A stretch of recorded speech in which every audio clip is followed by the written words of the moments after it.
BJP के अध्यक्ष JP Nadda तमाम पार्टी में जो नेता किसान है, किसान नेताओं से मिलेंगे। ये रणनीति अब बन रही है भारतीय जनता पार्टी की तरफ से।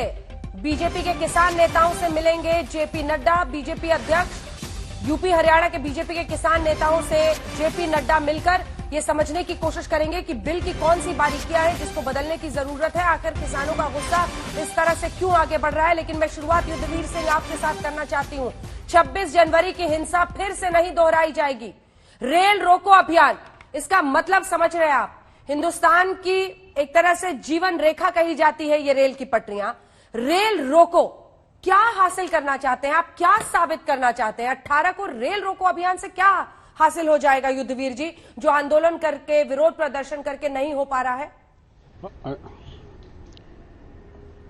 अंजना जी, एक तो ये मैं बता दूं कि ये किसान रेल रोको कार्यक्रम जो दिया, ये ऐसा नहीं है कि ये इस देश में पहली दफे हो रहा। ये सत्तारूढ़ लोग जो आज सत्ता में बैठे हुए हैं, इन्होंने भी रेल रोको प्रदर्शन किए हैं। और ये एक परिपाटी है, जनतंत्र में अपना विरोध जताने के लिए आदमी इस तरह की ये इस्तेमाल करता रहा चीजों के। आपने देखा चक्का जाम हुआ था, पीछे हमने चक्का जाम किया, एक इंसिडेंट कहीं नहीं हुआ। और अभी भी हमने अपने कार्यकर्ताओं को कहा कि किसी भी पैसेंजर को परेशानी ना हो, उनकी चाय का, पानी का, कोई छोटा बच्चा है उसकी दूध की व्यवस्था तुम लोगों को करनी है। हमारा किसी को परेशान करने का मकसद नहीं है। ये ध्यान आकर्षित करने का और अपना विरोध जताने का तरीका कोई हम नहीं, ये हमेशा से रहा है और हम भी उसका इस्तेमाल कर रहे हैं। और अभी प्रधानमंत्री जी को आपने कहते हुए सुनवाया हमें। प्रधानमंत्री जी कह रहे हैं कि इन कानूनों के आने के बाद दुगना धान खरीदा गया। वो बिल्कुल ठीक कह रहे हैं, दुगना खरीदा गया, लेकिन किस भाव से खरीदा गया प्रधानमंत्री जी ने कभी देखा? 1800 की बजाय 1200 में खरीदा गया। प्रधानमंत्री जी कह रहे हैं कि एक भी मंडी बंद हुई, इन्हीं की रिपोर्ट है 63 मंडियां मध्य प्रदेश में बंद हुई हैं। प्रधानमंत्री जी कह रहे हैं कि वायदा तोड़ने वाले शोर मचा रहे हैं। प्रधानमंत्री जी ने रिकमेंडेशन की थी कि एमएसपी पे को कानूनी जामा पहनाया जाए, ये 2011 की रिकमेंडेशन है। प्रधानमंत्री जी की पार्टी ने विरोध किया था मंडी एक्ट का संसद में जब ये विपक्ष में थे। प्रधानमंत्री जी की पार्टी के नेता विपक्ष अरुण जेटली जी ने मंडी कानून का विरोध किया था। और प्रधानमंत्री जी ने 2014 के मैनिफेस्टो में C2+50 का जो है वो वायदा किया था। वायदा तोड़ा किसने, ये बताएं आप। उनको मेरे साथ। युद्धवीर जी, एक सवाल है आपसे। आपका विरोध करने का अधिकार सिर आंखों पर, लेकिन झगड़ा सरकार से और आप निकालेंगे आम जनता पर। अगर किसी की मेडिकल इमरजेंसी हुई, बच्चों को परेशानी होती है डिले होने से, कहीं पर मारपीट की नौबत आती है, किसकी जवाबदेही होगी युद्धवीर से? नहीं, जवाबदेही निश्चित तौर पे मैंने पहले ही आपसे कहा कि जो भी मतलब अप्रिय घटना नहीं होनी चाहिए, हमने अपने पूरा जो है उसको चाक चौबंद करके हमने अभी पीछे झगड़ा सरकार से चक्का जाम आपने सरकार को मुश्किल में डालने का, जनता पर क्यों निकालते हैं ये सारे तरीके? अब ये गारंटी तो